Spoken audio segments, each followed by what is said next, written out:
নমস্কার বন্ধুরা, সকলকে আমার চ্যানেলে স্বাগত। সুপ্রিম কোর্টের অর্ডার মোতাবেক রাজ্যের কর্মচারী এবং পেনশনারদের বকেয়া ডিএ এরিয়ার প্রদান সংক্রান্ত এই মুহূর্তে একটি অত্যন্ত বড় খবর সামনে এসেছে। কী সেই খবরে কী কী বলা হয়েছে বিস্তারিতভাবে আজকের ভিডিওতে আলোচনা করব। তার আগে বলি, ভিডিওটি ভালো লেগে থাকলে অবশ্যই একটি লাইক করবেন এবং সকলের সঙ্গে শেয়ার করবেন, আর সেই সাথে চ্যানেলে প্রথমবার হলে অবশ্যই চ্যানেলটিকে সাবস্ক্রাইব করে নিতে ভুলবেন না। তাহলে চলুন আমরা বিস্তারিত জেনে নিই। তো আমরা যেটা বলেছি যে সর্বোচ্চ আদালত যেভাবে ডিএটা দিতে বলেছিল, সকলেই জানেন 25% পরবর্তী প্রথম কিস্তি, সেটা আমি বলেছি 25-এর সঙ্গে 10-15 যাই দিক না কেন, সেটা হিসাবটা হবে 100% ডিএর যোগফল পরবর্তী সেই অংশটা। যদি 100 টাকা টোটাল ডিএ হয়, তার 25 আর 10 35 টাকা দিতে হবে। সরকার দেয়নি, আমরা আদালত অবমাননা করেছি, মামলাটা উঠবে। সর্বোচ্চ আদালত যা নির্দেশ দেবে সেটা সরকারকে মানতে হবে। সেই পার্টটা অন্যদিকে আমরা যদি সরিয়ে রাখি, সরকার একটা তো চিন্তা ভাবনা করেছে, এটা তো যদি অস্বীকার করি সেটা ভুল হবে। সরকার সরকারি কর্মচারীদের বকেয়া ডিএটা দেবে 16 থেকে 19, বেসিকের উপর টোটাল যা হবে তাকে দুটো পার্টে দেবে। এবং শুধু যে খোদ সরকারি কর্মচারী না, শিক্ষক, অশিক্ষক, বোর্ড, কর্পোরেশন, সব ধরনের কর্মচারী যারা এক্সচেকার থেকে বেতন পান তাদেরকেও দেবে বলেছে, অর্ডার করেছে। এই পরিপ্রেক্ষিতে অনেকেই বলছে যে শিক্ষকরা পাবে না, বোর্ড, কর্পোরেশন, পঞ্চায়েতেরা পাবে না। দেখুন, সরকারি অর্ডার বেরিয়েছে, এই মুহূর্তে পাবে কি পাবে না সেই প্রশ্নটা উঠেছে, এটা উঠবেই স্বাভাবিক। আমরা খোদ রাজ্য সরকারি কর্মচারী, বিশেষ করে শিক্ষক, অশিক্ষক, বোর্ড, কর্পোরেশন, তাদের যে বেতন, তাদের যে পেনশন, তার আইডিয়াটা আমাদের অতটা নেই, থাকবার কথাও না। যারা যে সংস্থায় কাজ করে তারাই সেটা বলতে পারবে। গ্র্যান্টিং এইড থেকে এদের বেতন হয়, আর আমাদের খোদ রাজ্য সরকার বাজেট প্রভিশন রাখে, সেখান থেকে বেতন হয়। পার্থক্য অনেক আছে। এখন তাহলে আমাদের কাজটা কি? যারা খোদ রাজ্য সরকারি এখনো চাকরি করছে তারা খুব সহজে সেগুলো নিজেদেরটা নিজেরা করে নিতে পারবে এবং করছেও তারা। যারা অবসর নিয়েছে, বিশেষ করে অবসর নিয়েছে, দেখুন আজকে একটা বিজ্ঞপ্তি প্রকাশ পেয়েছে। আমি দেখেছি এই বিজ্ঞপ্তির জন্য কারো কিন্তু মাথা ব্যথা নেই।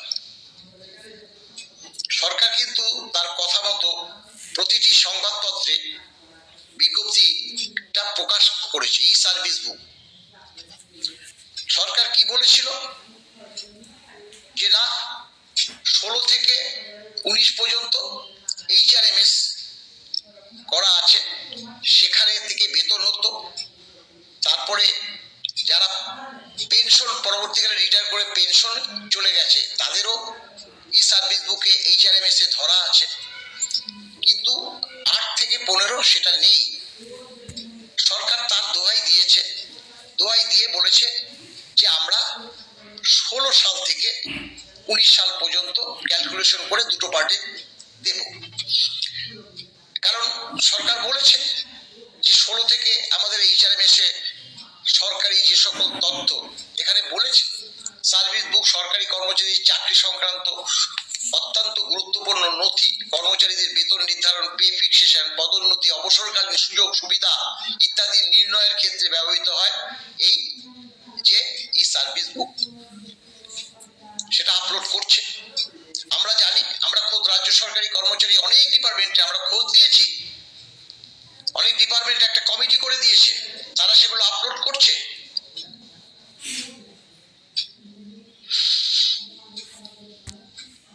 আমি আগেও বলেছি, আমরা খোদ রাজ্য সরকারি কর্মচারী, আমরা কিন্তু বোর্ড, কর্পোরেশন, পঞ্চায়েত শিক্ষক অশিক্ষক এদের ব্যাপারটা আমাদের ধারণা নেই। ধারণা কাদের থাকবে? ধারণা যারা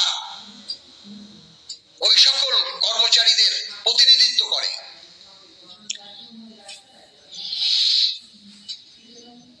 সরকার বলেছে সংশ্লিষ্ট দপ্তরগুলিতে পাঠানো হয়েছে তারা যাতে তাদের যে বেতন পেনশন প্রভৃতি সংক্রান্ত যে তথ্য আপলোড করে ফিনান্সে পাঠায়, ফিনান্সের থেকে কনকারেন্স পরবর্তী তারপরে তাদের যে বকেয়াটা তুলে দেওয়া হবে। এটা স্বাভাবিক। খোদ রাজ্য সরকার আজ পাচ্ছে, কাল শিক্ষক পাবে। সেটা কি এই রাজ্যে সেই ধরনের পরিকাঠামো তৈরি করেছে সরকার? করেনি। সরকার যদি করে না থাকে তাহলে আমি আপনি কি করব?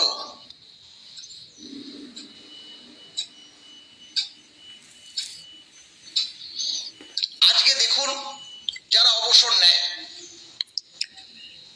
অবসর নেওয়ার পর আপনারা জানেন যে হেলথ স্কিমে অবসর নেওয়ার পরও ঢোকা যায়।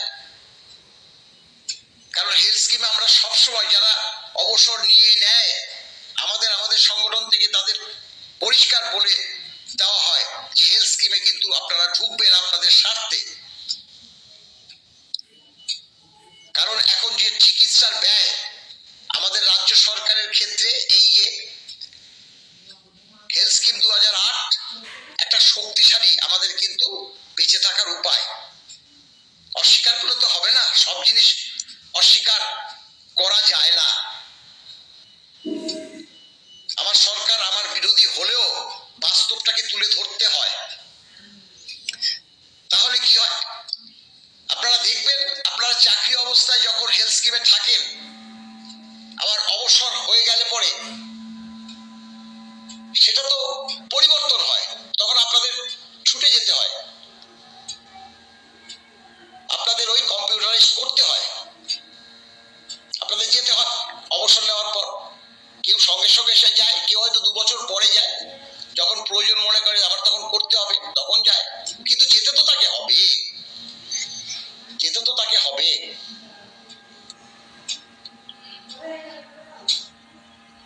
তাই যারা খুব বয়স হয়ে গেছে তারাও তো ব্যাংকে, দেখুন লাইফ সার্টিফিকেট জন্য আমরা তো ব্যাংকে যাই, তাদের পুত্র হোক, কন্যা হোক বা নিকট আত্মীয় হোক, তাদেরকে নিয়ে যায় লাইফ সার্টিফিকেট দিতে। ট্রেজারিতে কোনো প্রবলেম হলে তাদেরকে নিয়ে যায়। তাই বলছি, নিকট আত্মীয় যাদের বয়স হয়ে গেছে তারা অন্তত যেখান থেকে আমি আমার সরকারি কর্মচারী কথা বলবো, ডিপার্টমেন্টগুলোতে, দপ্তরগুলোতে খোঁজ দিন, ট্রেজারিগুলোতে খোঁজ দিন। আমরা ট্রেজারিকে অনুরোধ করেছি, প্রতিটি ট্রেজারিকে অনুরোধ করেছি যে আপনারা যারা যাবে এই রিগার্ডিং